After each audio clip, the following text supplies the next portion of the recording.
नमस्कार। सोचिए, साल 2026 ईरान में युद्ध छिड़ा हुआ है और दुनिया की नजरें सिर्फ मिसाइलों और हवाई हमलों पर टिकी हैं। लेकिन पर्दे के पीछे एक और ग्लोबल पावर अपनी चालें चल रही थी। आज हम यही समझेंगे कि कैसे चीन ने शांति और अपने रणनीतिक फायदों के बीच एक बहुत ही पेचीदा खेल खेला। तो चलिए इस मामले की गहराई में उतरते हैं। 2026 में एक बहुत बड़ा संघर्ष शुरू हुआ, ये तो सब जानते हैं। लेकिन असली कहानी तो जंग के मैदान से दूर लिखी जा रही थी, जहां एक दूसरी ताकत अपने हिसाब से गोटियां सेट कर रही थी। सवाल यही है कि आखिर चीन ने ऐसा क्यों किया और कैसे किया। चीन के रोल को ठीक से समझने के लिए हमें पहले ये देखना होगा कि ये पूरा संघर्ष कैसे आगे बढ़ा और बीजिंग ने कब किस मोड़ पर एंट्री मारी। ये जो टाइमलाइन आप देख रहे हैं, ये हमें बताती है कि चीन का दखल युद्ध के एक बहुत ही नाजुक और अहम पड़ाव पर हुआ था। दुनिया के सामने तो चीन ने खुद को एक शांति दूत की तरह पेश किया। मतलब वो ऐसे दिखा रहे थे जैसे वो युद्ध में शामिल नहीं है, बल्कि बस युद्ध की आग को बुझाने की कोशिश कर रहे हैं। उनके जितने भी ऑफिशियल बयान थे, वो सब इसी एक कहानी के आसपास बुने गए थे। चीन के शुरुआती कदमों में से एक था एक बहुत ही अनुभवी डिप्लोमेट को इस जलते हुए मैदान में भेजना। ये दुनिया को एक साफ साफ सिग्नल था कि देखो, बीजिंग इस संकट को कितनी गंभीरता से ले रहा है और वो हर किसी से बात करने को तैयार है। और ये जो आप देख रहे हैं, ये उनकी पब्लिक स्ट्रेटेजी का एक बेहतरीन उदाहरण है। पाकिस्तान के साथ मिलकर चीन ने एक फॉर्मल प्लान सामने रखा, जिसका मकसद था टेंशन को कम करना। इस प्लान का हर एक पॉइंट बहुत सोच समझकर तैयार किया गया था, ताकि दुनिया के सामने उनकी छवि एक जिम्मेदार देश की बने। बीजिंग की तरफ से लगातार ऐसे बयान आ रहे थे जो इसी कहानी को और मजबूत करते थे कि वो एक न्यूट्रल देश हैं और सिर्फ शांति के लिए काम कर रहे हैं। इस तरह के बयानों का एक ही मकसद था, दुनिया को ये यकीन दिलाना कि उनका इरादा सिर्फ और सिर्फ स्थिरता लाना है। लेकिन जिस वक्त ये डिप्लोमेटिक कहानी चल रही थी, उसी वक्त खुफिया रिपोर्टों ने चीन की एक बिल्कुल अलग ही और कहीं ज्यादा उलझी हुई तस्वीर पेश करनी शुरू कर दी। और यहीं पर कहानी दो हिस्सों में बढ़ जाती है।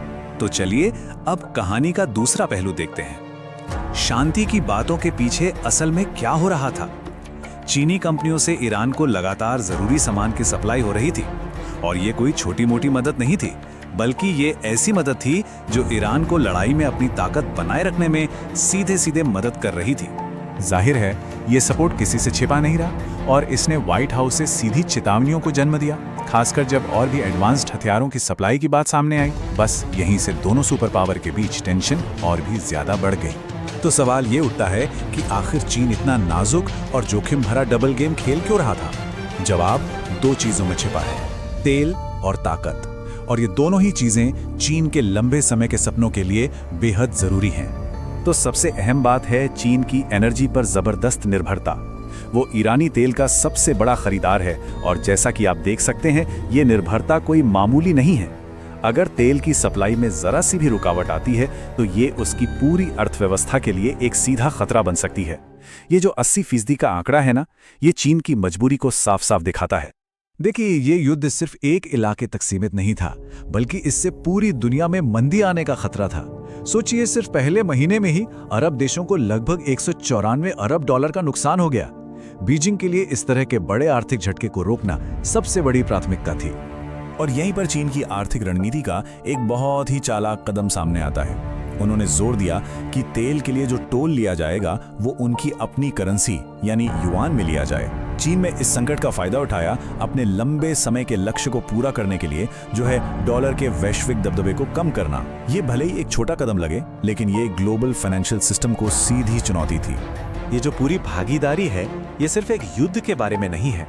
ये चीन के लिए एक तरह का टेस्ट है, ये देखने का कि क्या वो एक ग्लोबल सुपर पावर के तौर पर काम कर सकता है। वो दुनिया को दिखा रहे हैं कि वो अब सिर्फ एक इकोनॉमिक पावर नहीं, बल्कि एक स्ट्रेटेजिक खिलाड़ी भी है। तो आखिर में दुनिया के सामने चीन की दो बिल्कुल अलग अलग तस्वीरें हैं। क्या वो एक न्यूट्रल देश है जो सिर्फ स्थिरता चाहता है, या फिर वो एक शातिर खिलाड़ी है जो अपने फायदे के लिए हर मौके का इस्तेमाल कर रहा है। आखिरकार ये संघर्ष एक तरह की परीक्षा बन गया है। ये हमें एक ऐसे देश को दिखाता है जो इस अस्थिर दुनिया में अपने हितों को सुरक्षित रखने के लिए किसी भी हद तक जाने को तैयार है। और ये हमारे सामने एक बहुत बड़ा सवाल छोड़ जाता है कि जब अगली बार कोई बड़ा ग्लोबल संकट आएगा तो चीन किसका किरदार निभाएगा, शांतिदूत का या फिर अपने फायदे देखने वाले एक खिलाड़ी का।